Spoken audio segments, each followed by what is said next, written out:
so much motherfucking design on right now. Break it down, bring it back, make it clap. I got 3 old thoughts, new guap, wear that dick. Bitches on my line, and you know. Assalamualaikum warahmatullahi wabarakatuh. Izin memperkenalkan diri, nama saya Wafik Afkarina dengan NPM 2023 4064 03040 dan saya dari kelompok 8. Di sini saya akan mempresentasikan tentang kesastraan zaman modern. Kesastraan zaman modern. Kesastraan zaman modern adalah sastra yang mendapat pengaruh Barat. Kesusastraan zaman modern ini disebut juga sebagai kesastraan yang hidup dan berkembang di dalam masyarakat baru di Indonesia.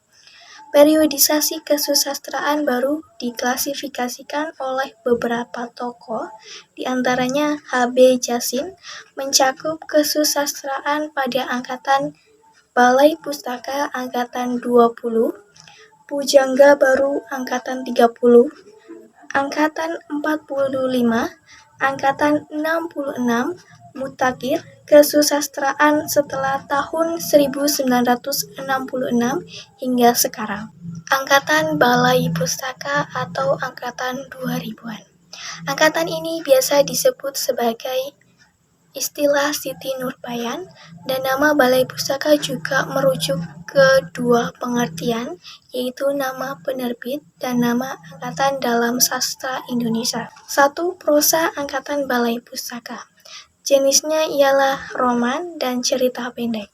Roman pada Balai Pustaka ini dipengaruhi oleh sastra terjemahan.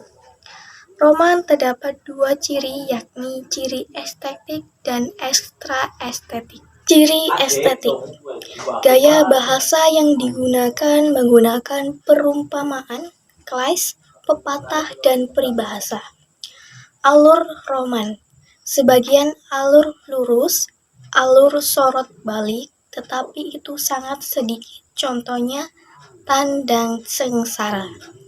Teknik penokohan atau perwatakan banyak digunakan dengan analisis langsung dan deskripsi fisik. Ciri ekstra estetik, bermasalah adat, pertentangan paham antara kaum muda dengan kaum tua, latar cerita umumnya latar daerah atau pedesaan, cerita bermain di zaman sekarang, cita-cita kebangsaan belum dipermasalahkan.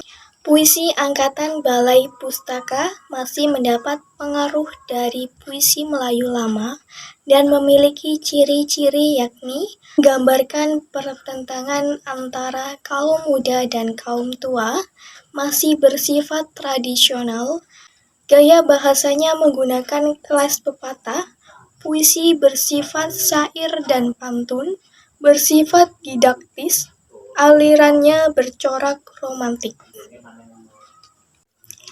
Angkatan 2000-an Balai Pustaka Drama.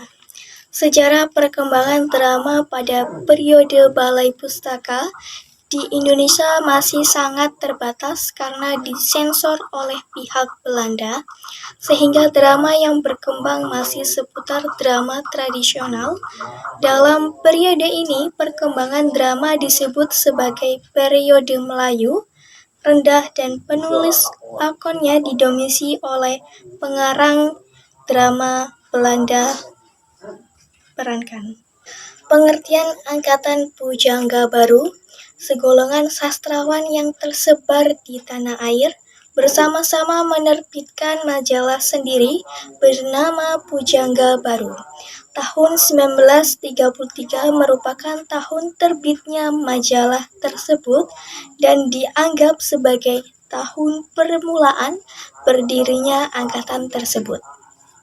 Angkatan Pujangga Baru, angkatan 30, memiliki dua konsep pembahasan, yakni konsep berorientasi Barat dan Timur.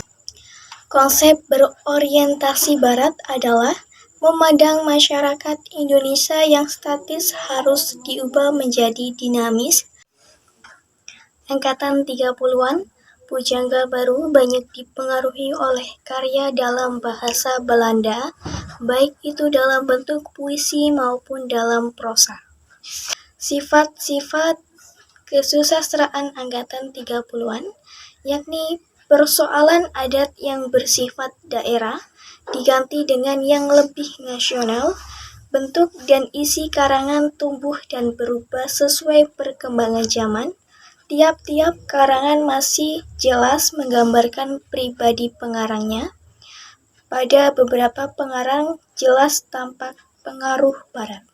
Mungkin sekian materi yang dapat saya sampaikan. Kurang dan lebihnya saya mohon maaf, dan kepada Allah saya mohon ampun. Saya akhiri, wassalamualaikum warahmatullahi wabarakatuh.